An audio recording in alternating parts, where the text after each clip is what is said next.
యాకోబు ఏశావు జ్యేష్ఠత్వాన్ని అక్షరాలా హస్తగతం చేసుకుంటాడు. అంతకు ముందే ఏశావు జ్యేష్ఠత్వపు హక్కును ఒక పూట తిండి కోసం అమ్ముకున్నాడు గదా. యాకోబు అతని తల్లి రెబెకా కలిసి ఉపాయం పన్ని ఇస్సాకు దీవెనలు సంపాదించుకోవాలని చూచారు.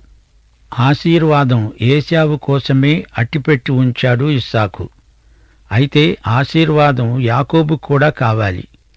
అయితే దేవుడు రెబెకాకు ముందుగానే బయలుపరిచాడు, పెద్దవాడు చిన్నవానికి దాసుడవుతాడు. గాని ఏం ప్రయోజనం? దేవుని మాటలు వీరు నమ్మాలి గదా. పోని ఇస్సాకో అతడైనా దేవుని మాటను బట్టి యాకోబుకు ఆశీర్వాదం ఇవ్వాలి కదా. ఇస్సాకు దేవుని మాటకు కాదు, తన స్వంత అభిప్రాయాలకే ఎక్కువ విలువనిచ్చాడు. దేవుని వాక్యంను నమ్మకపోతే దేవుణ్ణి అబద్ధికుణ్ణి చేస్తున్నామన్నమాట.